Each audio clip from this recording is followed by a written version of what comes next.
बिस्मिल्लाह वस्सलातु वस्सलाम अला रसूलिल्लाह। 25 दिसंबर जो है वो बिल्कुल करीब है और इस 25 दिसंबर को ईसाई हजरात जो क्रिश्चियन हैं वो अपना त्यौहार मनाते हैं और बहुत सारे मुसलमान लोग उनके इस त्यौहार पे उनको मुबारकबाद भी देते हैं और उनको हदिये तोहफे भी देते हैं। तो ऐसा करना हमारे लिए बिल्कुल नाजायज़ और हराम है, इसलिए कि ये जो इनका 25 दिसंबर का त्यौहार है करसमस का, ये इनका त्यौहार मजहबी त्यौहार है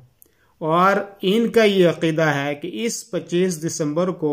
हज़रत ईसा अलैहिस्सलाम की पैदाइश हुई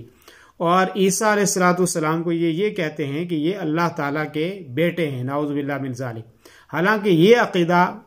अल्लाह तबारक व तआला ने कुरान मुक़द्दस के अंदर बयान फरमाया लम यत्तखिज़ वलदन, अल्लाह रब्बुल आलमीन की कोई औलाद नहीं है। सूरह बनी इसराइल को आप पढ़ें, आयत नंबर 111, अल्लाह ताला ने वहाँ पे फरमाया कि अल्लाह की कोई औलाद नहीं है और उसका कोई शरीक नहीं है। और इसी तरीके से आप सूरह इखलास को देख रहे हैं, अल्लाह रब्बुल आलमीन उसके अंदर फरमा रहा है कि अल्लाह एक है, कुल हुवल्लाहु अहद, कह दीजिए कि अल्लाह ताला एक है और अल्लाह बेनियाज है, उसकी कोई औलाद नहीं है, ठीक है नहीं, और वो भी किसी से पैदा नहीं हुआ है और ना उसका कोई शरीक और साजी है। तो ये अकीदा रखना कि अल्लाह रब्बुल आलमीन के लिए औलाद है और जिस दिन को ईसाई ये कहें कि